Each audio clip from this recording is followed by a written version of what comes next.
Welcome to the discussion dedicated to children nonfiction and the borders of genre and the new conception of genre in the science fiction for kids. We have 4 beautiful members of this discussion, and it's broadcasted on YouTube, so anyone interested can ask their questions on YouTube. And I will allow, maybe some of you know me, and I will be the moderator of this panel board that will last for about 1.5 hours. And I hope it's going to be interesting, at least for all the participants.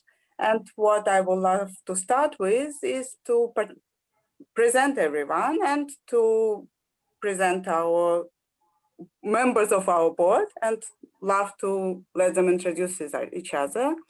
We have here today Gillian Engberg, an editor, consultant, and children's and literature and young adult literature specialist.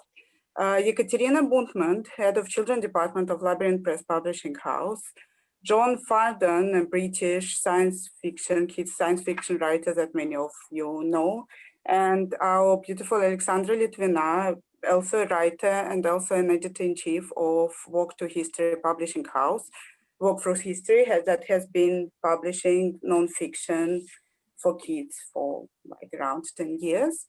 And now I will ask you to introduce yourself. Gillian, can you tell us something about yourself? Yes. Well, good morning from California, and spasiba. It's just wonderful to be here and join all of you. So my background is as an evaluator for children's books for many years. I was an editor at Booklist. It's the review journal for the American Library Association. And so for many years, I've worked closely with teachers and librarians to learn what kids are reading and also to help spotlight the best books for them. And then working also with literacy programs to promote reading. And I had a wonderful international view as a jury member for the Bologna Ragazzi Awards in 2019. Beautiful. Ekaterina, I ask you to introduce yourself. Hello to everyone. I'm with Labyrinth Press Publishing House. I've worked as an editor and author and translator for like 18 years. We specialize in kids' books, both fiction and nonfiction. So I think our Russian audience knows our books really well. Cool. John, can I ask you to tell a few words about yourself? You're the only one whose books I don't have on my hands, unfortunately. I hope that doesn't mean that much. No, that's not, okay. But I would love to show them to people, and of now course. I will have to. Look, I will show a few. I will show a few. Oh, you're well prepared, better than me. That's okay. Yes, my name is John Farndon. I'm a as Lisa said, I'm a non-fiction author. I'm right here right now. I'm in London, so Privet from London, and I have written very many books for children that have sold across the world, and they're books like this one, which I don't know whether you can see. It's called The Bird's Eye View. And another one which was published in Russia, I think was called Do Not Open That. I can't remember the Russian title. Books like that. So yes, I've written many books, so on virtually every subject. I was like opening your Amazon page, I was excited to learn that you also have a book on bird flu.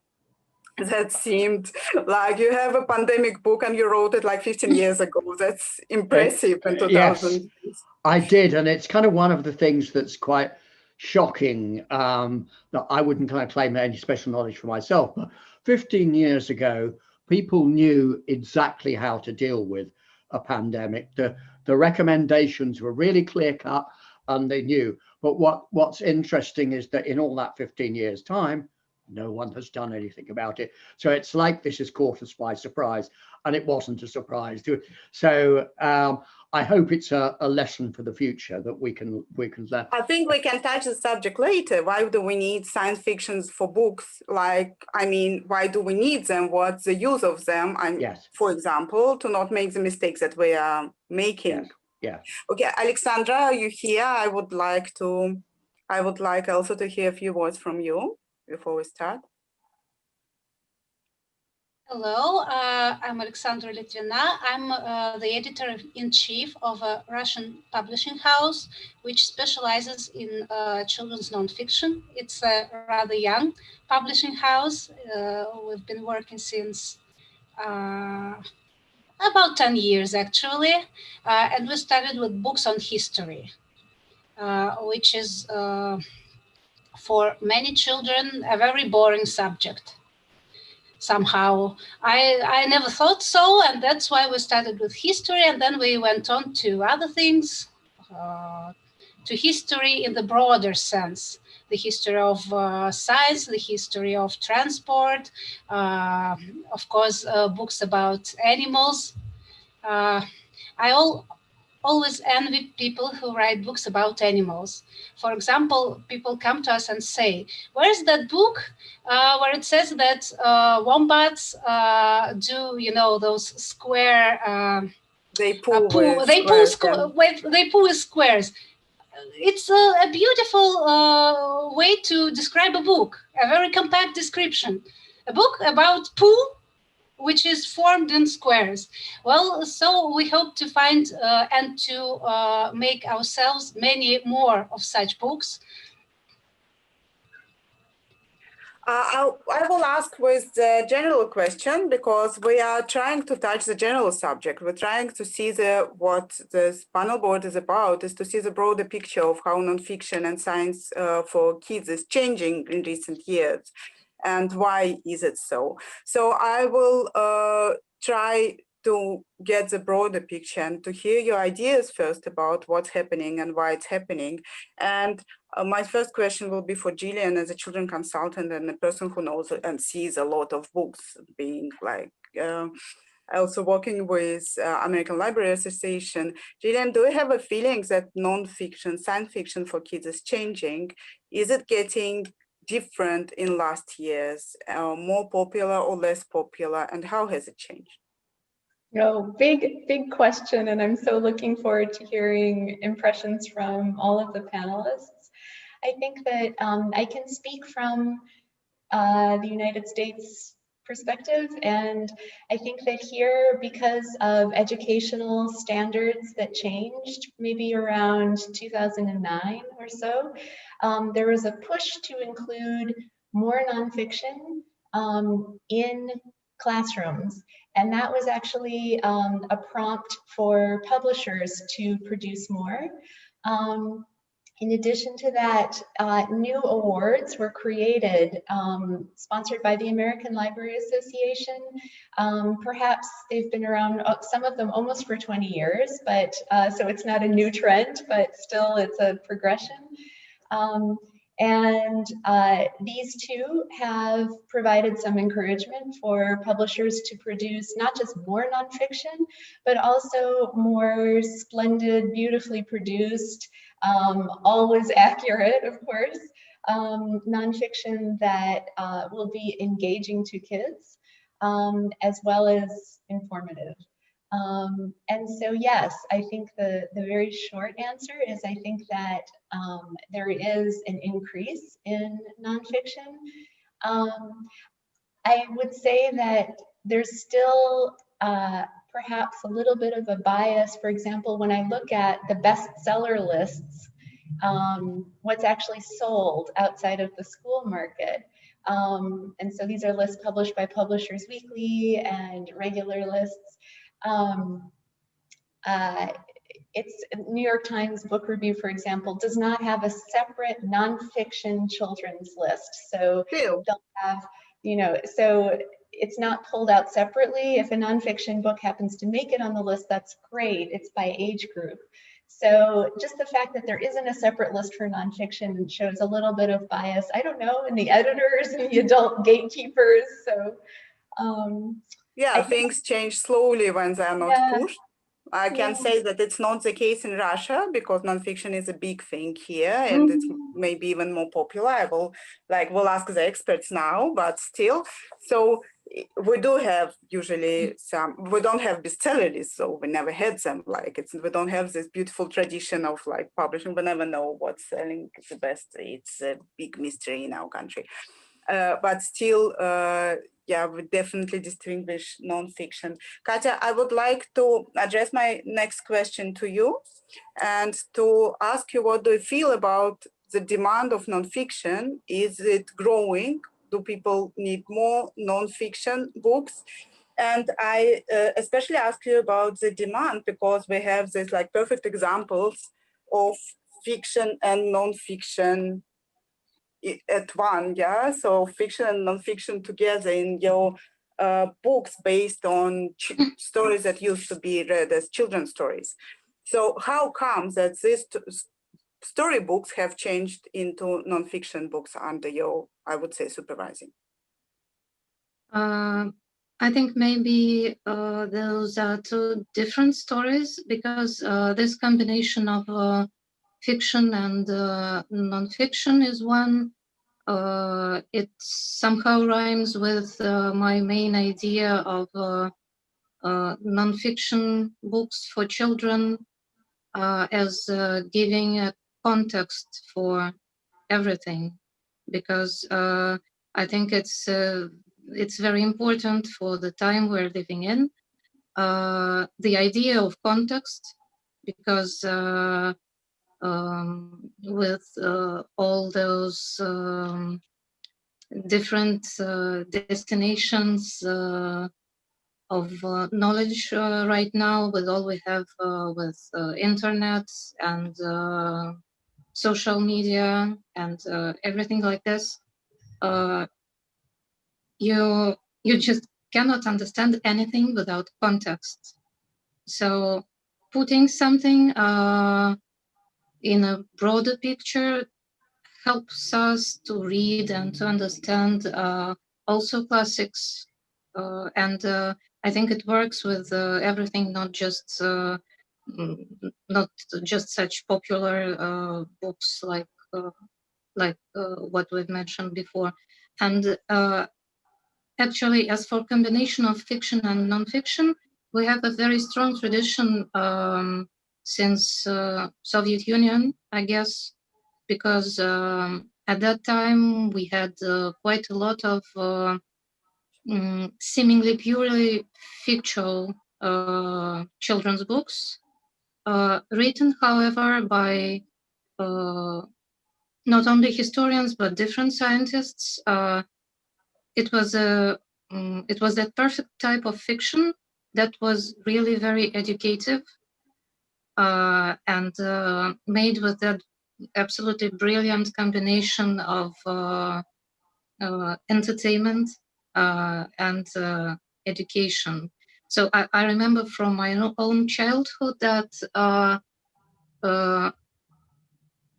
no matter what was it you wanted to know about, that could be I don't know, mineralogy or ancient Egypt or some stories from Russian history, like Novgorod and all that very specific things from our past. You could always find a book written by a professional, but perfectly packed into a very, very interesting story.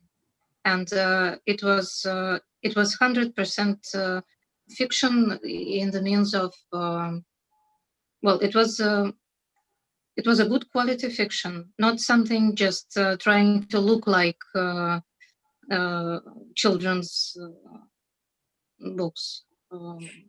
I understand what you mean. I find it beautiful, this idea of that we need context, that we are a little bit lost, with all the information that we have around. And whatever stories have been told, we always need to put like coordinates to understand where we are and what's happening around us. And books can be helpful in this subject. And I also find it true that in Russia we have this beautiful Soviet tradition of scientific storytelling.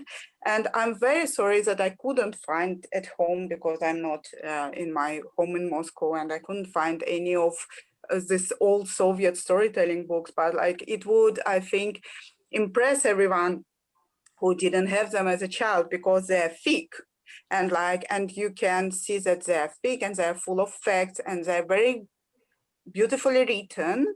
But at the same time, you will have like this thick book, very, very scientific, aimed at preschoolers. And that's not the case anymore, obviously.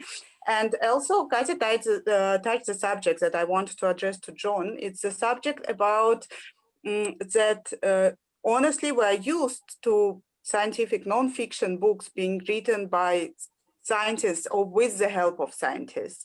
And as I can see, this is changing also recently. So everyone can write nonfiction, yeah. So it seems like, I mean, not really a science fiction, but so I would ask you, John, you have education as in earth science, am I not wrong?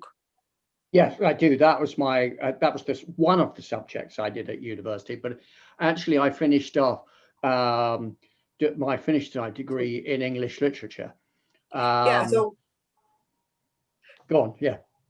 Sorry. Yeah. So you have both. So how come you started writing stories for kids? Because like, it seems like a perfect combination for us. You studied both English literature and earth science, and like we can trust you. Yeah. We feel like you're entitled. I don't think so. Yeah.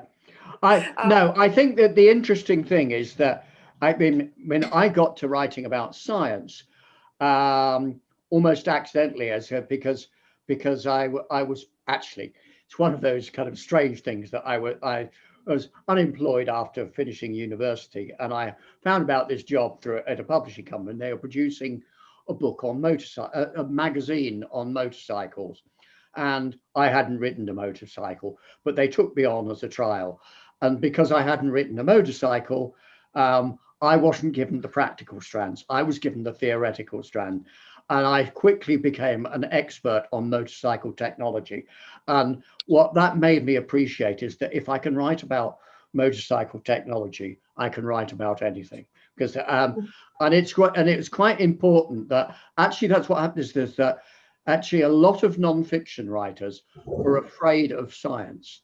But I realized that actually there was no reason to be afraid of science. And so that's one of the things that's happened. So I don't just write. Obviously, earth science has been quite important to me because that's where I came from. But I write about all kinds of science. And I think it's my job is essentially as a translator. I translate from the expert to the non-expert. So I don't have to be an expert myself. But what do you mean you're not afraid of science? You mean you still know it, so you can feel comfortable around it? Yes, but basically there are a lot of writers who feel that science. If you're a writer trained, you fit the. It's an interesting thing, and I don't know. In English in England, there's a very strong division between people who are trained in the arts and people who are trained in the sciences. And essentially, it's assumed that if you're a writer, you can't be a scientist and vice versa. And if you like, then one of the things that I've done all my life is say, no, I'm a writer, but I will happily write about science. And I think actually, even for fiction writers, being able to write about subjects truthfully rather than just imaginatively is quite important.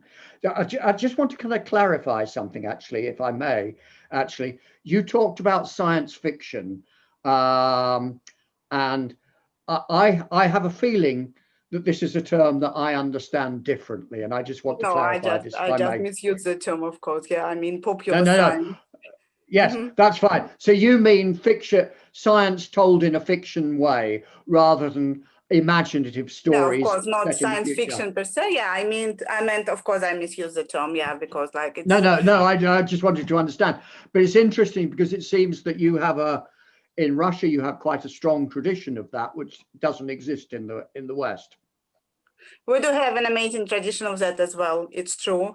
Well, we do have. I mean, we do have because we also have a strong a strong separation between used to have in Soviet times more than now between people who studied arts and people who studied science. And like in the Soviet in the 60s, they were like physics and lyrics. Yeah, so people who are like more poetic, and they were perceived as someone who cannot understand science because their brain is not suited anymore. Yes. They lost the opportunity choosing the path that they chose. And the people who understand science profoundly, but maybe, I don't know, maybe don't have this deep understanding of arts. I don't know how deep it exists in our times, I cannot really say, but the tradition exists. And of course, the science fiction tradition of Soviet Union has also influenced us a lot. I would love to address Sasha with the same question I addressed Gillian, because Sasha is not only a brilliant writer who gave us several really beautiful non-fiction books like this story, The Apartment. And she is also an editor-in-chief of Nonfiction Publishing House for Kids. And I would love to ask you, Sasha, how has, in these 10 years that your publishing house exists, like it's not exactly yours, a publishing house, your works that exists, how has the demand for nonfiction book changed, and what is it now? How has the idea of nonfiction for kids changed? When we just started, there were no awards, national awards in Russia for nonfiction books, and there are none now, surprisingly. Although the demand for this type of books grows and grows, and the production also. I remember when we first started, many people who came to buy books, because we usually talk to them at book fairs. It's a very important time when you can get real feedback, not from the experts, but from real moms and dads who come to buy books. And these are all encyclopedias, because it was very difficult for them to name this kind of literature. What is it? Well, now we say nonfiction, which is better. And also I'd say that we have a very strong tradition of books being educational, enlightening, teaching. What does this story teach us? This is what children are asked in school when they read books, and they're supposed to make some kind of sense out of the story. So these books, they really teach. Right? Nonfiction is not about, for many of our audience, because these kind of books are bought by parents. We specialize in literature for kids, say 3 to 12-year-olds, and they do not choose those books themselves. The parents do. Now they have a type of literature which is really enlightening, which is educational, which teaches. So yes, it can bring you some sort of joy in the process, but this is not the main thing. And in these books, we can do whatever we like. I mean, really whatever we like. The complicated formats, they can be told in pictures, in texts, I'll show you the first book we made with Anna Desnitskaya. This is about the metro. And there are games here. There are pages like this, where you are supposed to draw yourself. Well, this is education, so this is possible. For example, now we also have a series of comic books. They're not exactly graphic novels. They're translated from French about insects, dinosaurs, sea animals, and even those parents who usually say, what? So few words, so many pictures. This is not a real book. Give me a real book. A real book is about this thick, and it has got lots and lots of text. And some pictures, but they are not important. They are not the narrative. They're just illustrations. Well, if it's about science, if it's about biology, if it's a nonfiction, it can be all pictures. That is okay. So I'd say that nonfiction has a lot of freedom with it, and the current popularity of nonfiction brings me hope that maybe for all children's books we can, move those borders, they open these doors of how books are perceived, how they must be, how we can control them. We as parents, I mean, who choose books for their children. And that's why nonfiction is very important. I would like to touch the subject of audience, because I noticed you speaking that you're like, by describing people who choose books, you describe parents. And it's a very Russian problem, because it's true. We go to the book fairs and then we meet parents, and parents are the one to buy. So, I mean, who is our audience and who is our client? Who are we aiming books at? Because of this strong idea, strong demand from the parents that the books has to be educational, it has to be helpful, and it has to teach. Maybe it also influences the way kids nonfiction exists now. Gillian, I would like to ask you, because I know that we don't have like such strong librarian association or whatever. I mean, I know that the US situation is quite different. Who is the audience? Who is choosing how the book look like? Who is the final audience of the books?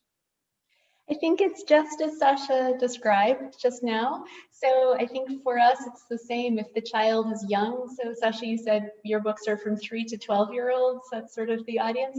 So the same for us. I think that particularly for children who are, we can say, pre-literate, being read to.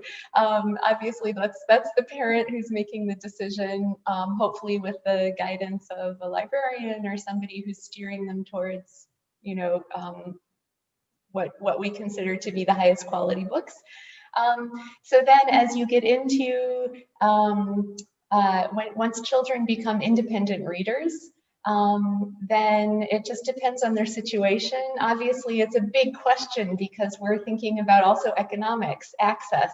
So is a child finding books at the school library? Is there a school library, public library? Or is there a situation where a child actually has funds to buy a book? So I think there are so many different factors in how independent a child can be in making book selection. But we see all the way through, the American Library Association sort of youth divisions cover all the way through young people of 18 years old. So the young adult category is 12 to 18 for us here. And so, yes, they're very independent readers. And we also publish, I say we, it's being there for many years. The American Library Association also publishes a wonderful awards list called the Alex Awards, which spotlights the best adult books for teen readers. So I think that Lisa, I'm not giving you a very tight, concise answer because I think there are lots of different factors. Well, John, I would love to address similar question for you. Do you feel any pressure from the society or, I don't know, whatever, press, parents, on how a book should look like and what it should bring the people? To be honest, actually, I feel that personal pressure from children because I want to deliver something that really informs and entertains children, but at the same time satisfies the parents' need for education. But the biggest pressure actually comes from the publishers, because there's been a tremendous change in publishing for children's nonfiction in the time that I've been writing. Because when I began writing, children's non-fiction was the Cinderella of the publishing world.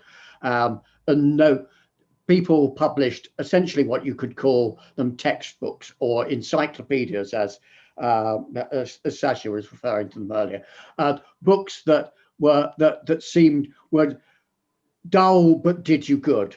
But there was a tremendous change when one particular publishing company called Dorling Kindersley published these books that had very little text and amazing photographs in, and it changed the children's non-fiction publishing world, because for the first time, parents thought, these are wonderful books. I will buy these for my children, and so parents went out to buy them. So suddenly, children's non-fiction books became commercial, and the children's non-fiction world expanded dramatically, and it's still expanding now, and it's something that, so the priorities of publishers are what sells. Unfortunately, that can be both a good thing because they only sell if they're good, but it tends to it's what's happened is that the quality has dropped in a lot of areas, because what publishers have perceived a short route to selling something. They've just found something that appeals to adults or book buyers, and then they sell it, and quite often the adults and the children are disappointed. And I think it's something that what's interesting is that the books that for instance Sasha are doing is they're wonderful. I think that's actually there's been a rediscovery amongst some publishers that you can make beautiful non-fiction books, and that actually that's a commercial proposition. And I hope that kind of that quality really does make a difference, and quality of information or the quality of the imagination in creating the book. So I hope that's something that we grade, but there's a lot of very, very bad children's non-fiction books out there. As fiction books as well. Yeah, we have a lot of very, very bad books that we are fighting against. Katya, I would like to address you the same question. You are not the publisher. I understand you as the editor. What are your priorities and what are the fights that you're going through? Like, what are the pressures that you feel as an editor and I would say a producer of very specific nonfiction genre?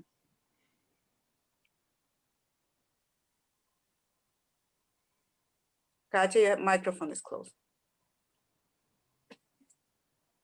Sorry. Well, everyone.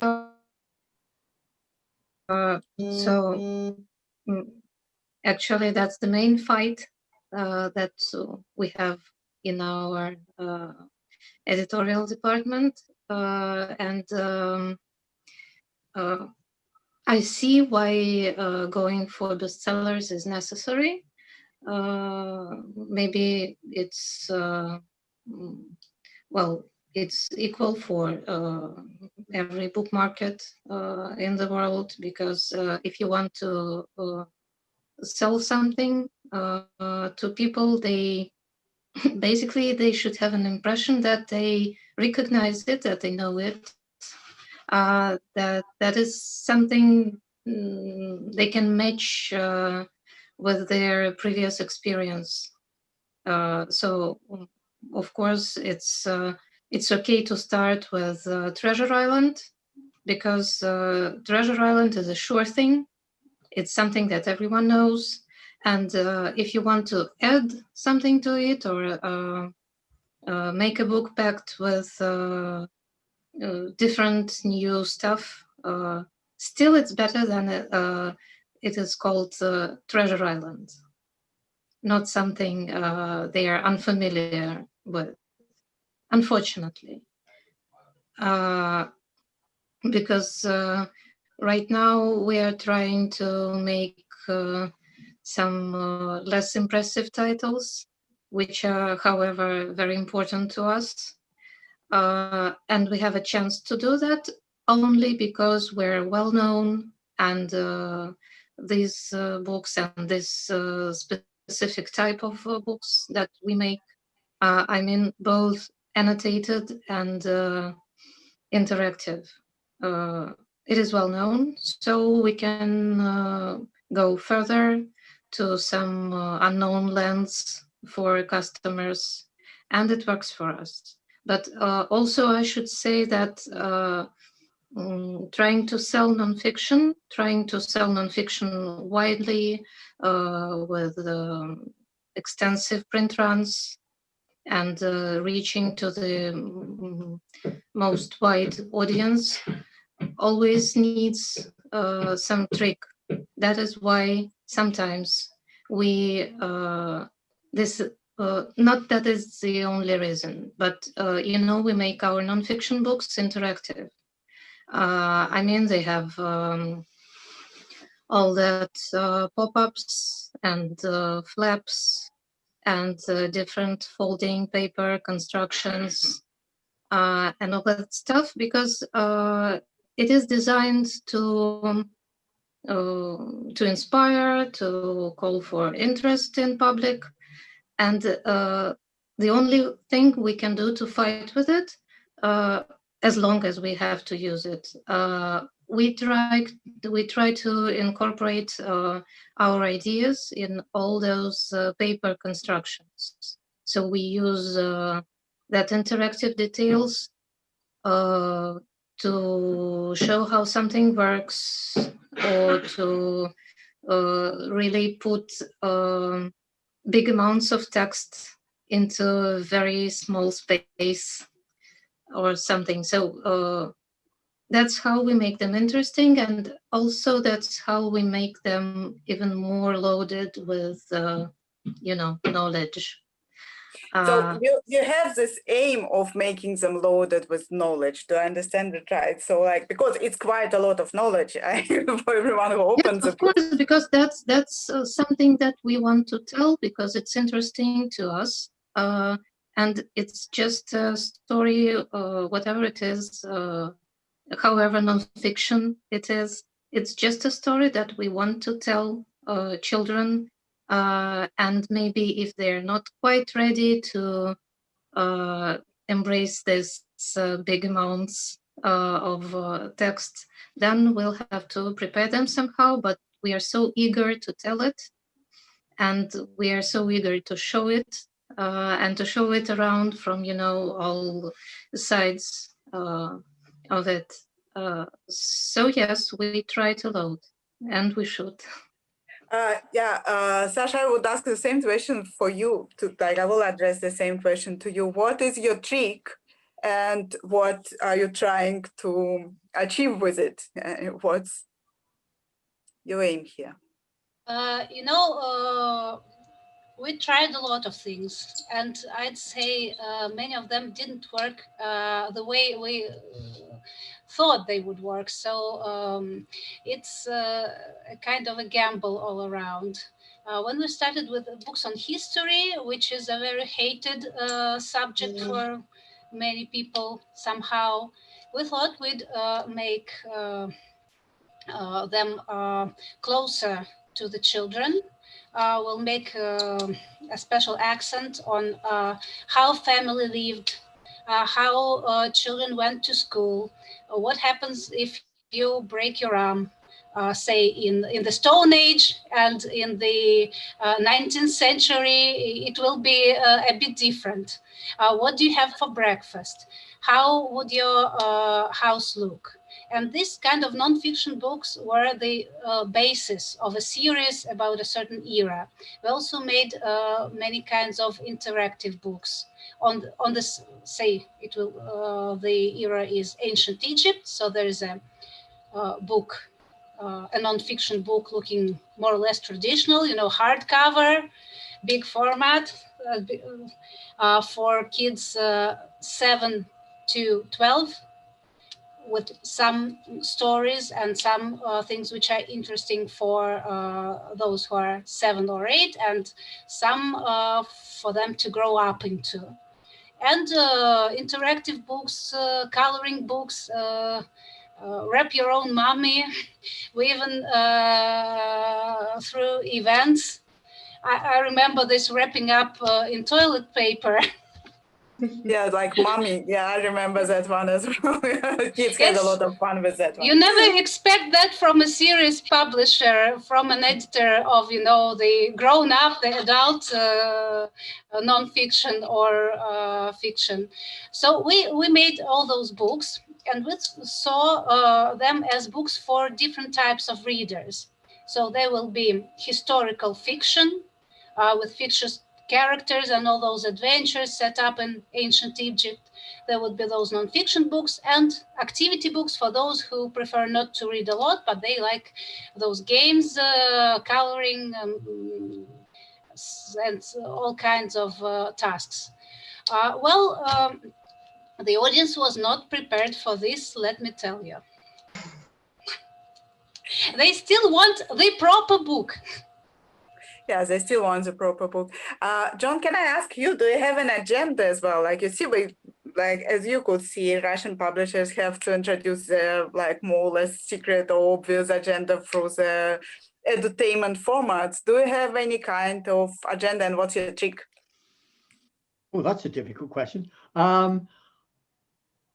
I suppose my agenda is actually, it's very simple. I kind of want to spread knowledge, and it's actually that's my personal agenda. But I think it's not, that agenda is based on the fact that actually the more we all understand about the world, the better we understand each other. So that's why I kind of have, with every book I do, I just want to kind of get as much information as I can in for the children, because one of the things is that quite often I'm told is that, oh, this is a children's book, you don't need much detail in there, it's only children, they don't, and there's a kind of patronizing, and I think no, actually you give them as much as you can, and if it's complicated, you explain it in a simpler way. There is always a way of explaining something simply. So my agenda is, if you like, I haven't really thought about this, my hidden agenda is to sneak complicated information into an apparently simple book. So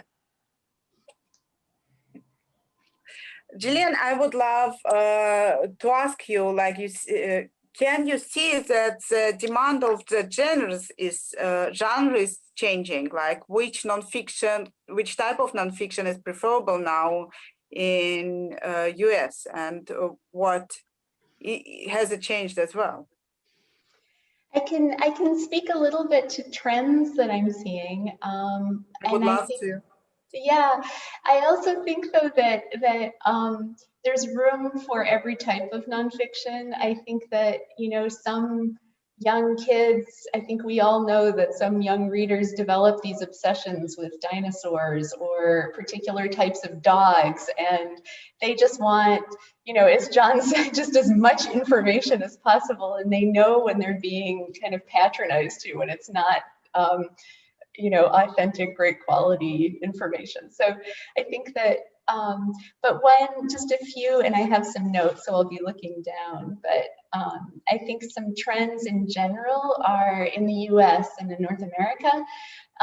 We're seeing a huge growth in the number of books that represent diverse subjects and voices.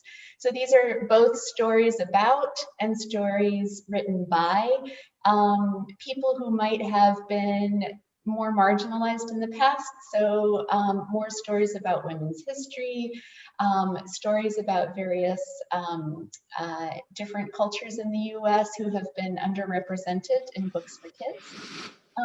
We're also, and we spoke about this a little bit earlier, but seeing a big growth in nonfiction in graphic or comics formats. So that's really growing, and there have been some wonderful new single titles and also series that present science and history in this very interesting blend of visual storytelling and text. And then also, I guess what I'm just going to call beautiful science books. So these really gorgeous picture books that present science in conjunction with these absolutely stunning illustrations. So The facts are, the scientific facts are accurate and have integrity, and it's extended in this beautiful artwork. And that's also, it's not just for science, we're seeing biographies of interesting people who are also in these beautiful formats. We're also seeing for older kids, so this is that sort of young adult group I spoke about earlier. For this group especially, we're seeing a lot more what I'll call narrative nonfiction. So it's nonfiction that uses all of the techniques of a journalist, the great storytelling techniques. So again, not compromising the integrity of the information, but presenting it the way a journalist would, with this, you know, the graceful language and employing the techniques of storytelling while sticking to the facts. And that's also, I think, in part because there's a new award I had mentioned earlier. One of those awards is for best nonfiction book for teens. So I'm not sure, I would like to think that the award is encouraging some of that growth, but we're seeing really wonderful nonfiction books for that older age group with just incredible narrative text. And then we're also seeing some more books as young people around the world are trying to be active in their communities and address sort of the problems that they see for their own communities, and just inspiring young people. We're seeing, so I guess this category I'm calling inspiring global kids. So we're just seeing more stories about kids around the world who are doing interesting things in their communities. So those are just a few of the trends. That's an interesting subject you touched here about storytelling melting with nonfiction, and it's just about what our discussion was meant to be about, storytelling melting into nonfiction, but also that even in fiction, we see this demand for, as you said, I quote, diverse subjects and voices. So we see the demand to reflect the world as a changing, and it's a very huge thing happening right now, because I think there's never been such a rapid change in the world, and we need to reflect it somehow. And that's a big thing, because that's how these genres are melting to one maybe very educational result. And I'll ask Sasha, because she has used storytelling in her nonfiction books as well. And I'll ask you, how do you use it? Why do you use it? And also, even more importantly, I think, do you think that your books that are not about modern world are touching modern subjects, are telling about how the world is changing or what the world is now? The answer to the second question is sure. Every book we write is reflecting us and our current situation and the way we perceive the world and how the book is to be made, how it should look like, what it should do or not do. So even if we touch, so to say, neutral subjects, I don't know, what is neutral now? What is perceived as neutral? I don't know, biology, for example. And we had a beautiful book, not mine, by Evgenia Günther, about mating habits of animals. Nothing gross, because that's what the parents are. No, it's about how they meet and how they bring gifts to each other and so on and so forth, and how they bring up the young. Is it the father? Is it the mother? Who does the work? And there were many animals, birds and insects described, but the way she describes their habits is completely, I'd say, contemporary. She wrote titles for each little chapter, and it's like independent, free, and fast. The wombat, the female wombat, because, the female wombat, when the time comes for her to mate, she runs in circles and the male is supposed to catch her. He cannot, well, that's unlucky for him. So I don't think that this type of behavior would be described by, say, a woman of a generation of my parents or, say, my grandparents as such. And I don't think that all those little jokes that are included in this book would be acceptable in a Soviet book about animals, or even in a, I say, pre-revolutionary. Of course, this is teaching, this is informative, this is educational. But the way we see the world is very cleanly understood here, as contemporary, as ironic, as always having in perspective how people behave, how they mate and bring up their little ones. So you cannot run from yourself. Moreover, when we did the department, I guess our agenda was to tell what is important to us, not just how we see Russian history, but what it tells us, what stories of love, hope, despair we can bring up. The same as people who tell their children about their family history. They don't say, well, I went to the market, I bought some apples, they cost this and that, and after that I went to my home, it was a simple wooden structure. No. I guess no one tells stories like this to their children.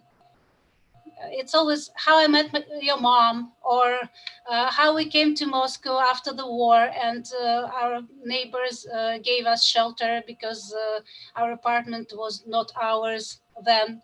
Or you see this little thing, it belongs to my, say, grandfather. It's from, I don't know, from the time he was in the army. Unfortunately, when we talk about Russian history of the 20th century, it's not all, you know, the first man in space and the new women of the 1920s. It's most of it tragic and complicated, and we didn't want to be educational or tell people what they should think about themselves, their history, their grandparents. You know, we wanted parents to be able to talk with their children. And it's a very complicated thing. It's very difficult here in Russia, and I guess in some other countries too, Western Europe, Germany, and so on. People do not know their family history. They are ashamed. They feel pain. They do not know how to start this talk. So our aim was to start it somehow.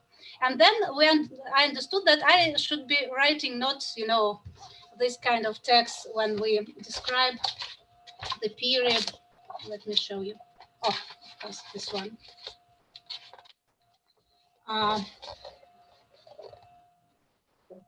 There is a text which describes the era, the beginning of the 60s. There are texts from newspapers, and there are little objects described, and there are some what we call the sitting down stories, because there is also always a sofa or a table and people sit around it and they talk. But there is also a visual narrative like this, and there was supposed to be something underneath it. So one of the characters, a child, is telling his or her own story. Well, educative or not, but this could not be made without, you know, some fiction. All these people are fictional, although the stories behind them are not. And I had to give them a voice somehow. And this voice should be not from our time. It should, of course, it is. I am a contemporary author, but they are in that situation. They're thinking with the cliches of their time. They do not have the information that we have now. They use different words. They think different thoughts. So I just jumped in. And as I see in translations, this is what is lost. They think that cost me the most effort, which was for me, well, the thing of joy and pride that I finally managed it, as I think at least some places. Well, you know, this is all lost in translations. Because it is maybe it is untranslatable.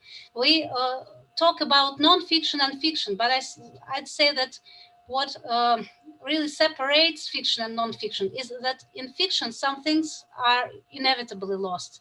They cannot be translated. Of course, we translate history and science and all other kind of things into, I wouldn't say children speak, I would say into clear speak, into fascinating speak, into a language which describe the world around us, how the child sees it as well, very varied and rich and deep. And whenever you know, turn over a stone, you find something new and different. But it's easily translatable. I'd say that children in, say, the US, in Europe, and in Russia, when you, for example, write a book on mathematics, it will be more or less the same book, easily translated, or about animals, or about, I don't know, chemistry. But when there's language involved, when there's this fiction element involved, it becomes a bit less global, I'd say. I don't know. Maybe I'm wrong. Maybe my colleagues will not agree with me. What do you think? What do you think? Let's go. Who's next? Katya.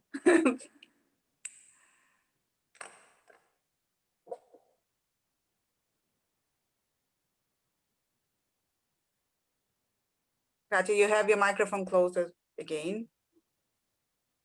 I'm so sorry. Lovely for you to do, but Yeah, I'm saying that it's true.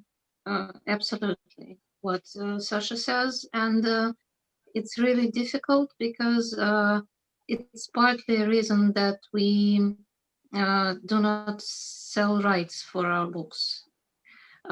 We don't sell rights for translation because I'm not sure that it's our place to supervise the translation, but also we really don't want so much to be lost there,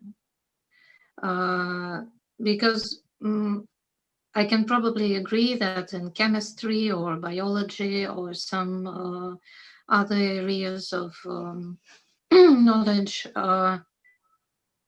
you can your risk is less. You can translate almost everything, and even if you even some I don't know, some personal traits of your author's character, some bits of irony or smaller details, if they are lost, it's well, it happens. But it's not like that with history, definitely. And when making books on history, also when your storytelling is, I don't know, when your attempt to tell something, when you're so busy mimicking it as a pure fiction, so much can be lost, even if it's something from the very, very far away, if it's from the past, if it's just when you're trying to tell kids like I don't know, the end of the 18th century, if you are trying to bring them the very concept of light, for example, I mean, how much light is there in the world for people then? What they use to light the rooms when it becomes dark. It's so much different from our life, and it's a very, I think, very difficult concept to embrace. Like I don't know, Jim Hawkins in Treasure Island. His world gets really dark at about, I don't know, 5 p.m. and it doesn't get any lighter till morning hours. So how can you explain it to kids when you are trying not to bring them just facts, but you are trying to bring them the very atmosphere of that very dim and I don't know, different life and different ambience. And when you are writing, sorry? No, sorry, I was about to interrupt you, but you finish first. It's okay. It's sometimes when you are trying to make your, well, probably quite non-fictional text, when you're trying to make it all about facts, seemingly, still you are not sure if it's with history and when it's about some different periods in history of your country, you're not quite sure that even if it looks like not non-fiction, even if it looks like pure knowledge, it's too emotional. It's somehow loaded with how you see it. It's interesting, yeah. And I also would love to ask you, do you feel like you are giving modern perspective on the things, not only from how we live, but how we think, as what Gillian was talking about, yeah, that we're trying to show diversity and we're trying to introduce the modern subject about more liberal subject, but do you think that they find their way even in the books who are like basically about Victorian England or something, that still we're introducing some kind of modern subjects and concepts there?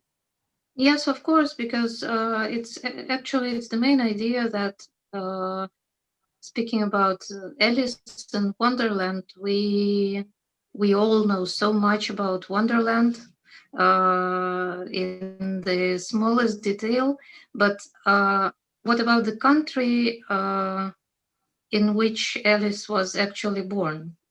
So she went to the rabbit hole and she got to Wonderland, and we know everything about Wonderland, all right. But do we really know anything about her country, Victorian England? And can we really even understand Carol's jokes? Because Alice is not only a very Victorian piece of work, but also it's a very domestic tale with many small details known only to the characters of the real story, not fictional. So yes, we try to tell something about adults and children in different eras, about how something was different in relationships between people, because it's not obvious, For sure. John, can I address the same subject for you, to you? Like, do you feel like you have to address some subjects of the modern times and modern agenda in your books? And especially as we were talking before with Sasha and Katya about history books, but yours is that science books that Sasha says are probably translatable. So do you feel that they're not only about science? Absolutely, it's got to take into account modern sensibilities, because, and that's true with every subject, because, for instance, one of the things that that's quite often expected now in science books is that we try and redress the balance, because history of science has been written by men, and so there's an assumption that only men practice science. And there's been a very conscious effort amongst nonfiction publishers, for children especially, to find as many examples of women scientists to try and redress that balance. And that's also that's spread into trying to include examples from different ethnicities as well. But there is a long way to go on that. But it's interesting. I mean, one of the things is that that I've been doing for a long time is in writing books about the natural history, is to draw attention to the climate crisis and to the crisis in species extinction. And it's not just me, but it's something that's accepted as part of the publishing, that you do that. And I think that one of the interesting things is that that's paid off. You can see so many young children are very, very informed about the environment and the climate crisis, and they've got to have got their information from somewhere. And I think non-fiction books play a huge part in conveying that message. So, but it's the same about, I think it's interesting what Sasha and Katya were saying about redressing aspects of the Soviet past. We haven't done that in the UK. You probably know we have this crisis at the moment, which is because people don't understand their colonial past, because it's not really been introduced, and it's one of the areas that's been brushed over in history books. Have been the ugly duckling of the non-fiction world, because obviously they're quite loaded, and yet so there's a long way to go on that, and I hope it's something that we can move forward on, because it has so much potential for making the world a better place. It has a wonderful, I have a wonderful feeling talking to you all that we are, I mean, I'm not doing anything unlike you all, but still, like with children fiction, we are non-fiction, with writing for kids, we are aiming to that point, to making a world a better place, yeah? Be it like understanding the world better, or understanding the crises we live in better, or understanding what happened before, because it's really like what Sasha is doing is also very important, because, and she has a lot of criticism for more right-wing, I don't know, children readers, so parents, like she gets her criticism for opening up the subject that are not, that should be better veiled. And now she has an amazing story of her book being published in China, yeah. So, which is not the subject of the discussion now, but it's just amazing what's happening, because then you understand how much you have done after it's being undone. Like after people come and say this we have to take out, and this cannot come here, and this cannot be there, and this cannot exist in a children's book. Gillian, I would like to ask you one question that I'm really curious about. Is it even possible to tell a fiction story, even a fiction story, not even non-fiction, without being modern, without addressing this subject that we're all talking about? I think, and I'm sorry, I feel like, was it Sasha? I think that somebody said, we always take ourselves with us. You know, I think somebody said this earlier. And so I don't think it's possible. I think we can try to, I think what we're speaking about perhaps is like, is it possible to write without bias? And I think that as close as we can get when we're speaking about science, as close as we can adhere to, you know, proven facts presented, you know, with these tricks, these wonderful, entertaining things, you know, this is the goal, is to, but I think that it's part of, I think, the evaluation process to understand who is presenting this book, you know, and so I think that we, you know, what are the person's credentials, or, you know, like, what is their experience? You know, do they have an expertise in this area to tell this story? I think that that gets into the whole broad subject of history and just examining bias. And I think that it's such a wonderful exercise, for an essential exercise for young people to think about those questions, and to think about who is telling the story, and to notice moments for themselves when perhaps the author, let's say in a history book, is imagining thoughts and conversations that don't have documentation. And so I think one of the things that we can do as people who are connecting children with books, and also finding books that seem really exemplary, is to highlight those books that model for kids the process of documentation, and being very forthcoming with where this information comes from, even in the same book. For example, we have an author for young people here named Mark Aronson, who is trained as a historian, and some of his books actually walk young people through the process of, you know, how to be a historian, questions to ask, and information to look for. And I didn't mention this earlier, but one of the wonderful trends we've seen, again, I say trends, but this is, you know, 20 years, you know, like increasing growth, is to see expanded and more rigorous source notes. And even those source notes for the books can be entertaining in and of themselves.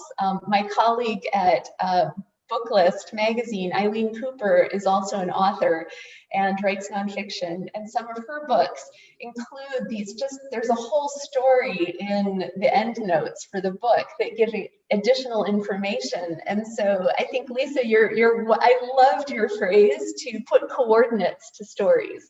I thought that was such a beautiful phrase, and I think that's what showing kids where the information comes from in the book can help them understand what is agreed upon, you know, fact. You know, these are drawn from these sources. Or the other wonderful thing to present to kids is primary sources. And I actually have, just super quickly, this is a book about the author E.B. White. I don't know if you can see. It's a biography of E.B. White, who wrote Charlotte's Web and some other children's classics. And so the book, in addition to being a beautifully illustrated, straightforward story, there are photographs, you know, of important people in his life, but also here we have manuscript pages, you know, of E.B. White's. And so this is including primary source documents, even within the story, not just referenced in the endnotes. They give those coordinates. And that also opens up the question of how information can be presented through artwork, but that's a whole other subject. Yeah, it is. I will speed it up and put it all together a little bit, because we're coming to the end of our discussion. But John, I would love to ask you the same question. So the questions that we discussed now with Gillian, who is the author, and from what point do we talk? What is like the speaking book? How would you present, how the author presents himself, and how he finds, I don't know, not the courage, but why entitlement to talk to the kids? Like, from what point does he talk? Does he speak? That's a really interesting question, because one of the things about children's nonfiction is that the author is largely anonymous. It's not like fiction where the author is up front. Basically, one of the things is that a lot of the publishers, they use my name, but it's not because of the writing, it's because of the subject. So the author for a publisher is simply a sales point. It's not quite that you're listening to the author's voice, because it's a concept, and what the author is doing is simply giving the publisher's concept credibility. So I think there's a problem with that, and I think it's something that I would like to see change. And I think it's interesting because what Gillian mentioned, I think that actually in an era of fake news, then I think readers expect authenticity, and I don't think publishers have quite cottoned on to how important that is for readers. And I think they will do. And I think what's interesting is that to some extent Western publishing has led the way with children's non-fiction. It's spread around the world, but I think it's time that voices came from different countries, and including voices like Sasha's from Russia. And I hope that they do get better translators, because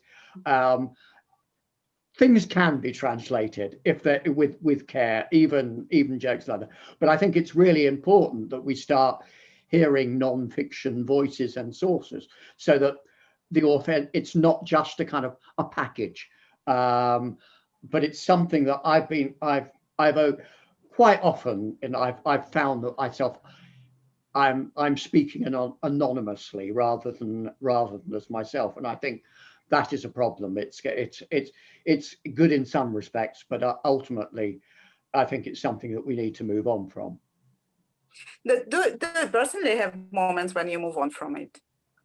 Yes, I mean, one of the reasons why, for instance, I explore other forms of literature is because I want to do that. And interestingly, I've done it occasionally with Tanya will know about this. I came to Moscow to the Polytech Festival, and I explored the idea of telling stories about non-fiction in my own voice and making them stories. And I told a story about the beginning of the world with music and video, and it was quite a complex concept. It was how Kant came up with the idea of the solar system formation, and did a whole series of similar stories.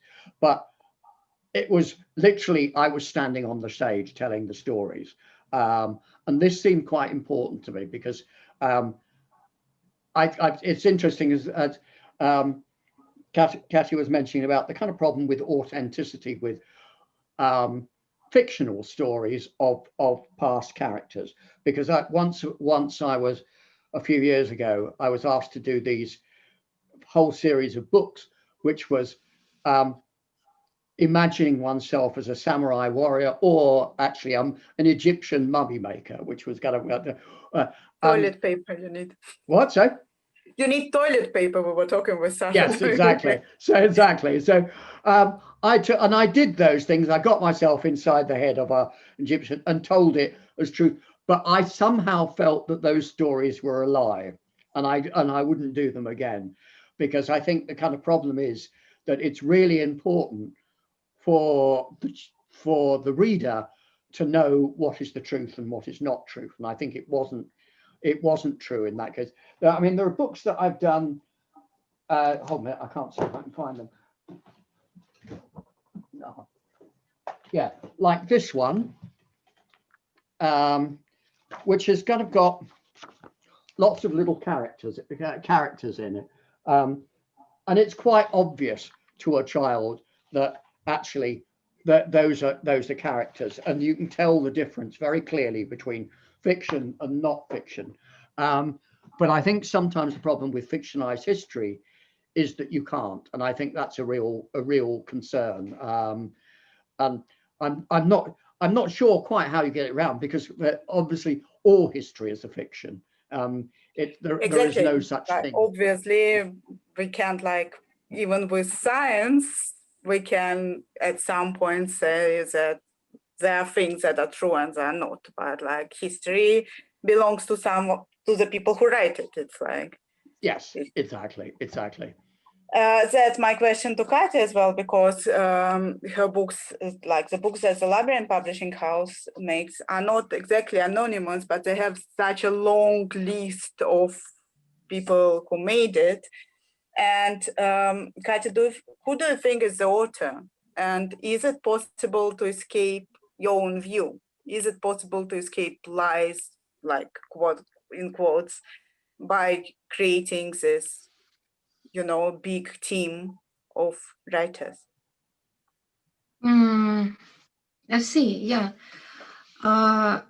Actually, we always have a very large team of participants in each of these books because, of course, those are editors, researchers, consultants, designers, artists, paper engineers, and there are lots of them, but naturally each book is a creation of, there is one person behind it, the only and one editor who plans and who creates the concept, who gathers others, and they work with the main idea, but probably this, the senior editor owns the concept, whose book is this. He guides them somehow, and of course it's good to have your back. So we have lots of specialists in different areas, like even very well, we work with museums and archives, but we also consult a lot and work along with historians and specialists in very specific periods. So, of course, you're never alone in the means of credibility. But I think that, of course, it's something really personal at the end when you've created a book like that and you underlined everything in the text that you want to be annotated, and you gathered your sources and you built some sub-history.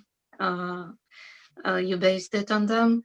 But actually is what we do when we don't have enough sources. We think that, not that trust is out of question with kids, but of course it's not the name that really matters with kids, because kids are, we know kids are little people who trust everyone, who has a loud voice and a lot to tell. So it's not the name that makes you trustworthy. It's your, I don't know, modus operandi. When you just show them that history can have lots of blank spaces, and actually those blank spaces make it so beautiful, because when we had one of our books on ice battle, which is a very, I guess, very famous in Russia, but really very small event on a great historic scale. The book, it wasn't really based on the idea of blank spaces, but as we know that there are like 2 written primary sources, and then only some objects that are still kept in the museums. So we are trying to show now and then that what's like to be a historian when you do not have a primary source, really. Okay, so thank you. We have like 3 minutes left. I wanted to ask Sasha as well, who has a person she works with, and I'm really curious to hear her answer about who's the author and how she decides for herself, how she decides for herself this question of presenting yourself and being entitled to speak and having the voice. But Sasha, if you can fit it in 2 minutes, I would love it enormously. Are you with us? And yes, I'll try. First of all, non-fiction writers are not real writers. Here I agree with John. Real writers write fiction. They're, as I thought as a child, male. They have a long beard, like Leo Tolstoy, and they have, authority. They are the ones that can speak. Who is the author of this non-fiction book? No one cares really. So it's a bit, it takes courage when you decide to speak. But I guess that as a non-fiction writer primarily, as one who started with those, activity books for kids on history, I thought it would be like opening a door. A door into whatever you speak about wombat poo, about ancient Egyptian mummies, about, I don't know, what is going on, what is happening outside your door. It is all, it's all can be described as something fascinating. If you love it, if you love your subject, then of course, you can speak, even if you make mistakes. Of course, no author of a children's books is alone. Well, if he writes fiction, okay. But if you write non-fiction, there's your fact checker, there's your editor, your consultant, a researcher, or you are maybe a researcher, as we did with Anya Desnitskaya. We both researched for the apartment book and our current project, the Trans-Siberian Railroad. We use informants from all the stations of the Trans-Siberian Railroad, which we described. So if there was no one willing to speak with us, this station didn't go into the book. So you make your project a work of many people, of a large team. This is, of course, very reassuring for you inside. But what allows you to speak is just the love for your subject. You do not need, you can make mistakes, even in non-fiction books. I'm afraid if 19th century writers wrote more non-fiction books for the kids, especially about dinosaurs, where everything changes every 10 years, there are new facts and new interesting findings. Well, you can make mistakes. You write from the perspective, from the facts that you have. Maybe they will change. But you love your subject. You try to be, to include as many things in you and get out, this exact, this easy, this clear cut, I'd say words or pictures, if you're an artist. And then you hope for the best. Thank you very much. And our time is off. I'm really grateful for this discussion. I love talking to you all. And I'm so happy we have such a great team today of such an amazing people. And just let me introduce you once again. Everyone who was with us today is Gillian Engberg, a children books consultant. I'm sorry, Gillian. I'm a little worried because we're out of time. Is beautiful children writer John Farndon.